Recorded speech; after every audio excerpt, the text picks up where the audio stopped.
Morning all of you. Shri Nandi विश्वविद्यालय द्वारा संचालित ऑनलाइन क्लासेस में आपका हार्दिक स्वागत है। पिछली वीडियो में हमने class 10th mathematics exercise 10.1 complete की थी। आज हम 10.2 स्टार्ट करते हैं। तो इसमें कुछ जो बेसिक जानकारी थी वो हमने आपको पिछले वीडियो में प्रोवाइड कराई थी। आज हम डायरेक्ट यहाँ से सवाल सॉल्व करेंगे।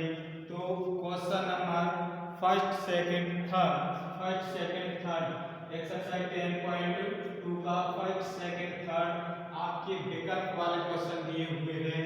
क्वेश्चन नंबर 4 जो है वो आपके सामने लिखा हुआ है, इसको आप बुक से रीड करेंगे। तो इसमें लिखा हुआ है prove that the tangent draw at the end of diameter of a circle are parallel. मतलब एक आपको सर्किल दिया हुआ है और सर्किल में ए भी आपका डायमीटर है और डायमीटर के दोनों एंड सिरे जो है, एंड सिरा इसका आपका एक ए है और एक बी है। तो इन दोनों एंड सिरों पर आपकी टू टेंजेंट लाइन खींची गई है। टेंजेंट लाइन मतलब होता है स्पर्श रेखा। तो स्पर्श रेखा एक आपकी आर एस है और एक आपकी पी क्यू है। ये दोनों आपकी स्पर्श रेखा है। तो प्रूव दैट, इसमें आपको प्रूव दैट करना है कि ये दोनों जो होगी वो आपकी पैरेलल होगी। पैरेलल मतलब एक दूसरे को कहीं पर भी नहीं काटेंगे। तो इसमें गिवन दैट में हम लिखेंगे गिवन दैट इन COR, इसका मतलब होता है सर्किल ऑफ, ये आपका C मतलब सर्किल हो गया, ऐसा सर्किल जिसका सेंटर O है और रेडियस आपकी R है। इसका पूरा नाम हो जाता है C मतलब सर्किल। ऐसा एक सर्किल बनाया आपने जिसका O सेंटर है और R रेडियस है। ठीक है। तो PQN RS two tangent line, ये सब क्वेश्चन में दिया हुआ है। PQ और RS दो टेंजेंट लाइन हैं। टच डायमीटर एंड पॉइंट, अब ये दोनों कहाँ पे टच करती है? टच मतलब स्पर्श करती है। तो एक तो आपका A पॉइंट पर करती है और एक आपका B पॉइंट पर करती है। तो टच A एंड B, ये हमने क्वेश्चन में से लिख लिया। जैसा क्वेश्चन में बोला गया था उसके अकॉर्डिंग इसको हमने भाषा में लिख दिया। अब आपको प्रूफ दैट करना है। प्रूफ दैट आपकी जो टेंजेंट लाइन है, स्पर्श रेखाएं हैं, वो आपस में एक दूसरे को कहीं पर भी नहीं काटेंगे। चाहे उसको आगे बढ़ा लो या पीछे बढ़ा लो, तो एक दूसरे को कहीं पर भी इंटरसेक्ट नहीं करेंगे। PQ पैरेलल, ये पैरेलल का निशान होता है, PQ पैरेलल R है। ये आपको प्रूफ दैट करना है। उसके बाद अब यहाँ से हम सवाल स्टार्ट करेंगे। OA। अब यहाँ पे देखेंगे O से A तक, ये आपका परपेंडिकुलर का निशान होता है। ये दोनों परपेंडिकुलर हैं। OA ये आपका परपेंडिकुलर लंब डाला गया है किस पर? RS पर या ऐसा कुछ भी लिख सकते हैं। OA परपेंडिकुलर RS, तो यहाँ पे हमने OA परपेंडिकुलर RS एंड इसी प्रकार से इस तरह देखेंगे OB perpendicular PQ, OB perpendicular PQ, तो ये लिख दिया। अब इसमें यहाँ पे तो आपको पता है कि ये 90 डिग्री का है, ये भी आपका 90 डिग्री का है। तो यहाँ पे हम क्या लिखेंगे? RAO, ये आपका बीच में आना चाहिए एंगल। तो या तो आप यहाँ से शुरू कर दो या फिर आप यहाँ से शुरू कर दो, कहीं से भी शुरू कर सकते हैं। RAO, तो इसमें RAO बराबर 90 डिग्री और फिर ऐसे इस तरफ लिखेंगे SAO बराबर 90 डिग्री। ये इक्वेशन फर्स्ट हो गया, ये आपका इक्वेशन सेकंड हो गया। अब फर्स्ट और सेकंड का हम कंपैरिजन करेंगे। तो यहाँ पे आप देख रहे होंगे ये 90 एक जैसा मिल रहा है, तो इससे ये कट हो जाएगा। आपका बचेगा क्या? RAO बराबर SAO। तो यहाँ पे हमने ये लिख दिया है, इसको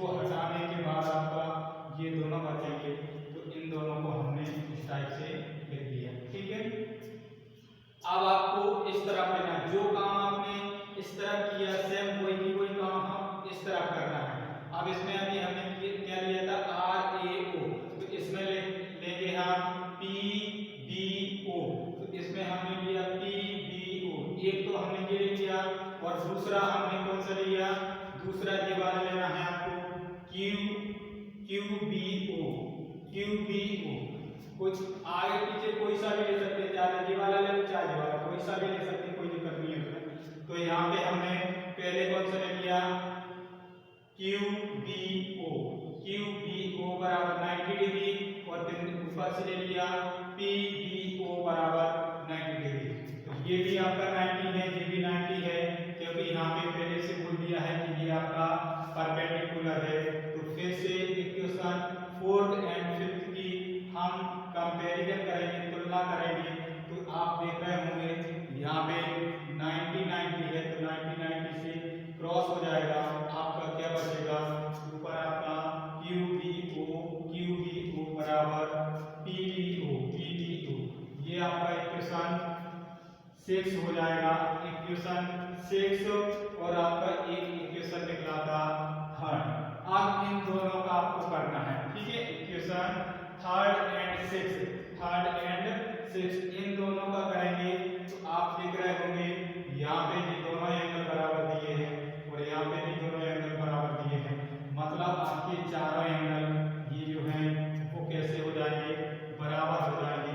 RAO एक इस तरह वाला है, एक इस तरह वाला है, ये आपके अल्टरनेटिव इंटीरियर एंगल होते हैं। एक इस तरह वाला क्रॉस में आपको देखना है, एक इस तरह वाला, एक इस तरह वाला, तो ये आपके अल्टरनेटिव होते हैं। ऐसे इस प्रकार ये एक इस तरह वाला और एक इस तरह वाला, ये भी आपके अल्टरनेटिव होते हैं। तो अल्टरनेटिव एंगल आर इक्वल होते हैं। तो यहाँ पे ये चारों एंगल आपको बराबर दिए, जब बराबर दिए हैं तो आपने जो टेंजेंट लाइन खींची थी वो टेंजेंट लाइन भी आपकी पैरेलल हो जाएगी। तो इस प्रकार से ये सब कुछ लिखने के बाद हम डायरेक्ट जो हमें प्रूव करना था वो प्रूव कर देंगे, PQ पैरेलल RS, ठीक है, ये आपको प्रूव करना था। तो इस प्रकार से इस एक्सरसाइज का क्वेश्चन नंबर 4th जो है वो कंप्लीट होता है। अब क्वेश्चन नंबर 6 नंबर का क्वेश्चन हम लेते हैं। 6 नंबर का क्वेश्चन आप बुक से रीड करेंगे।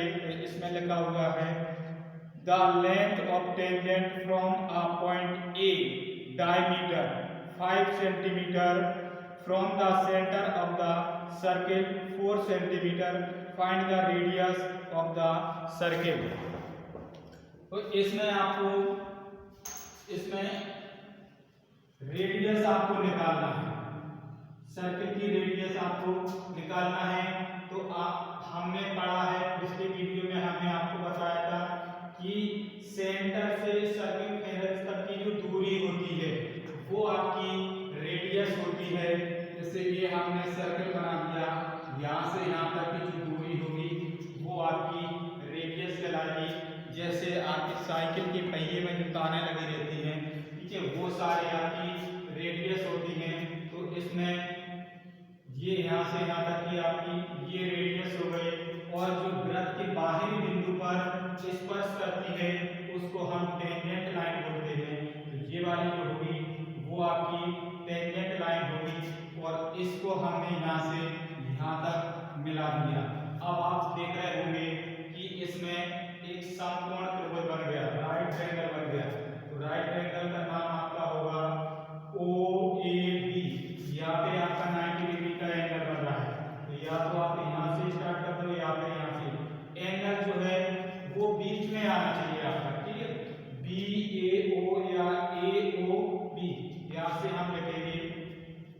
तो सॉल्यूशन जब हम करेंगे, सॉल्यूशन में in right angle BOA by Pythagoras theorem.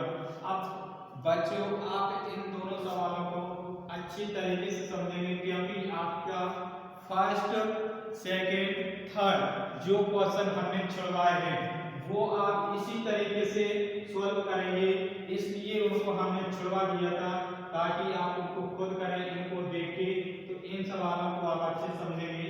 In right triangle BOA में हमने लिया BAO। तो इसमें हमें पता है कि दीवार की तरह जो आपकी खड़ी होती है, दीवार की तरह जो खड़ी लाइन होती है उसको हम परपेंडिकुलर बोलते हैं, और नीचे जो जमीन की तरह लेटी रहती है, आप एक रूम को देखेंगे तो कॉर्नर वाली जो लाइन है वो आपको खड़ी दिख रही होगी, और यहाँ से ये वाली आपको लेटी हुई दिख रही होगी। तो लेटी हुई जो लाइन होती है उसको हम बेस बोलते हैं।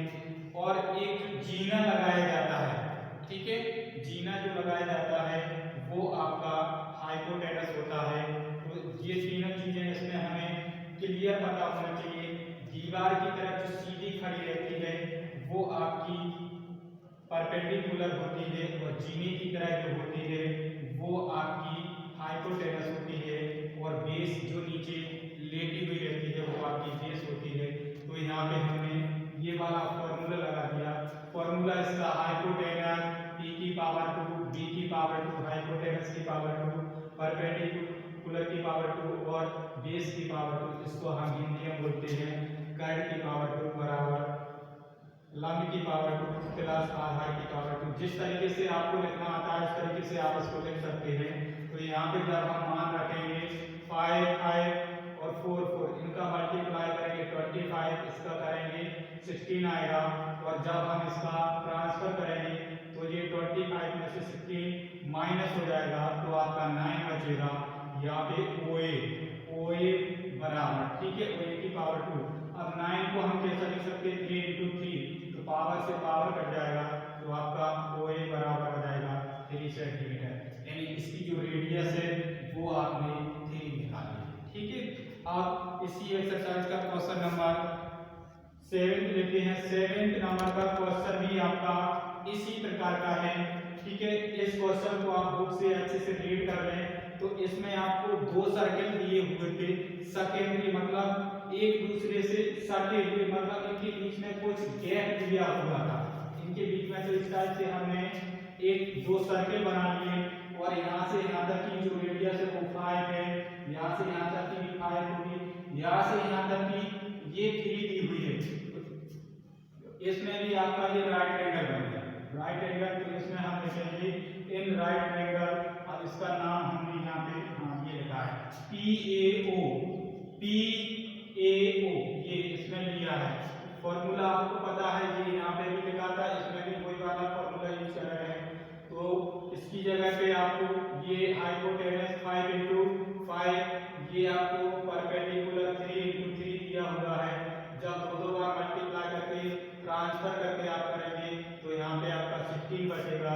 16 को इस टाइप से हम लिख सकते हैं, क्योंकि यहाँ से पावर हटाना है तो पावर से पावर कट जाएगा, AP बराबर आपका आ जाएगा 4 सेंटीमीटर। अब यहाँ से यहाँ तक आपने 4 निकाल लिया है। अब परपेंडिकुलर का पता आपको है कि सामने वाली जो साइड है उसको 2 इक्वल पार्ट में डिवाइड करती है। तो 2 इक्वल पार्ट इसके PA बराबर A क्यूब होगा। तो जब हमने इसकी दूरी निकाली तो इसको क्या करना पड़ेगा, हमें डबल करना पड़ेगा। तो P क्यूब बराबर, इसको हम लिखेंगे P क्यूब बराबर 2 into AP। तो 2 ये डबल करना पड़ेगा, इसलिए 2 लिखा है, और ये इसका मान हमने पहले से निकाल लिया है 4। जब इसका से मल्टीप्लाई करेंगे तो आपका 8 सेंटीमीटर, ये यहाँ से यहाँ तक आपका 8 सेंटीमीटर आ जाएगा। इस प्रकार से बच्चों आज हमने एक्सरसाइज 10.2 के क्वेश्चन 3 सॉल्व किए। आप लोगों से आशा करते हैं कि ये तीनों क्वेश्चन जो है आपको अच्छे से समझ में आ गए होंगे। अगर आपको किसी प्रकार की प्रॉब्लम इन सवालों में आती है तो आप विद्यालय आकर अपने संबंधित टीचर से कंसेप्ट क्लियर कर सकते हैं। तब तक अपने नोट्स तैयार करते रहें, अच्छे से अध्ययन करते रहें, और जो सवाल आपसे खुद से बनते हैं उनको करें, और नहीं आते हैं तो अगले वीडियो में हम आगे आपको सॉल्व करवाएंगे। तब तक के लिए थैंक्स फॉर वॉचिंग।